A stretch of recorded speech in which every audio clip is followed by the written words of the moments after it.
Welcome to my channel. Today I will be reading from the subreddit Scary. So let's jump into it. It was just an ordinary day for me. The kids had gone out to play, and my wife had gone out with a friend.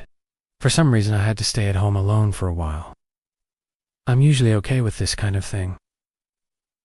But today for some reason I was feeling a bit off. I tried to go about my normal routine, but I kept jumping at every little noise. I decided to take a nap to get over my jitters. When I woke up, it was pitch black outside. I checked my phone. It was 6 p.m. already. Where did the day go? I started to panic.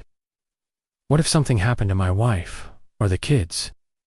I hadn't heard the garage door open, so maybe they were home and something bad had happened. I ran to the window and looked out. I could see my wife's car in the driveway. I breathed a sigh of relief.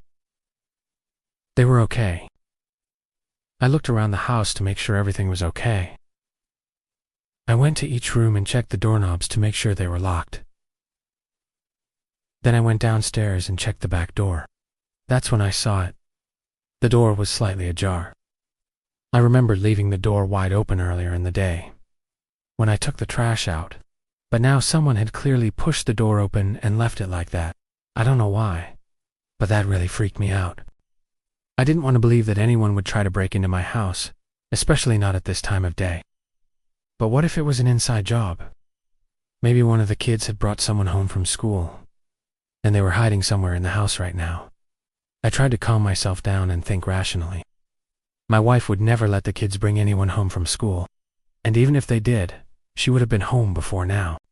It must have been a stray cat or something, I told myself. But then I heard it again. A noise from upstairs. I couldn't quite place it, but it sounded like footsteps. I started to climb the stairs when my wife walked through the front door. She looked tired, so I tried to hide my frazzled appearance. "Hey," she said. Same old, same old.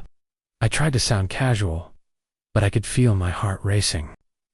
We stood there awkwardly for a moment, and then I suddenly remembered the back door. Honey, come see if you can figure out what's going on," I said. We went to the back door, and I could hear the noise again. It sounded like footsteps, but it also sounded like voices. My wife and I looked at each other in disbelief. Suddenly, the lights went out. We screamed and huddled together in the darkness. I could hear the commotion upstairs getting louder.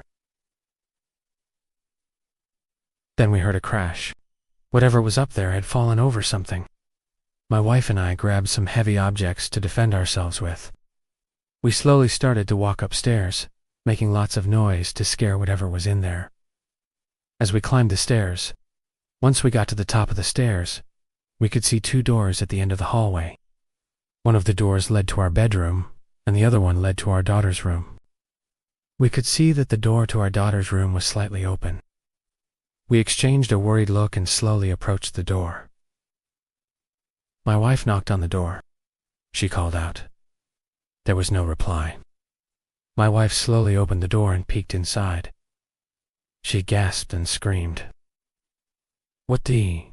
she exclaimed. "Your daughter's room looks like a bomb went off. There are clothes everywhere and all of her toys are on the floor." "But where is she?" I asked.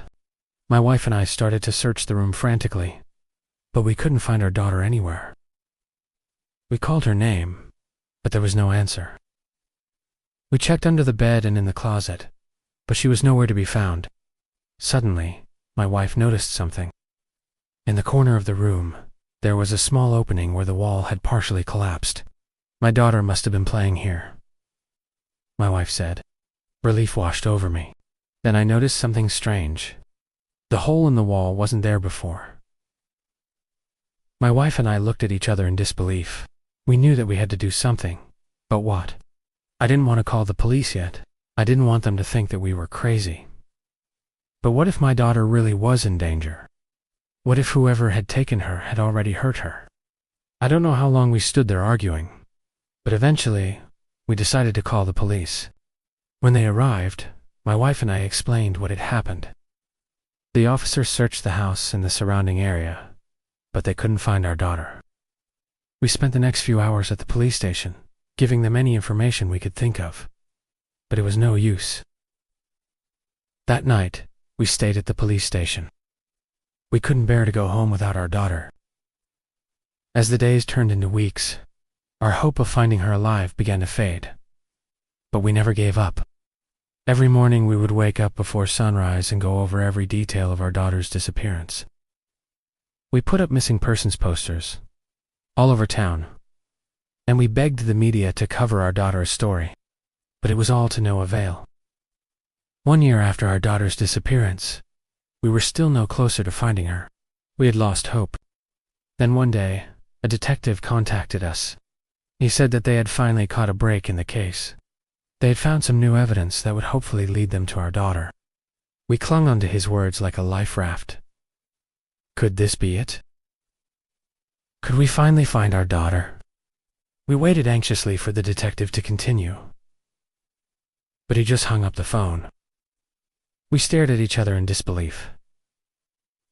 What did he mean? What new evidence could they have found? We decided to go to the police station and demand answers. When we arrived, the detective was waiting for us.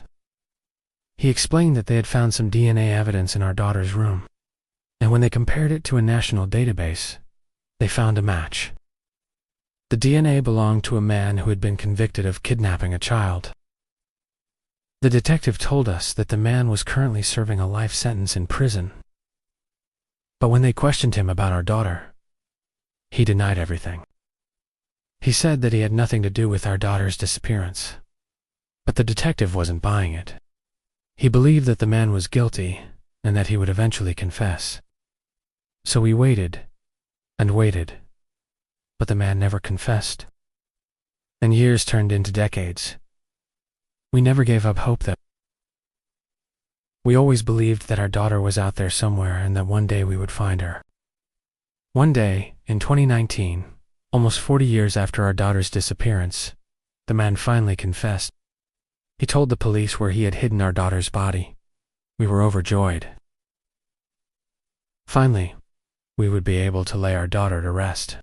But when the police went to dig up the body, it was gone. The man had dug up the body and moved it to another location. The police searched for the body, but they couldn't find it. To this day, we don't know what happened to our daughter's body, but at least we know the truth. Thank you for watching. Please subscribe if you enjoy these kinds of videos.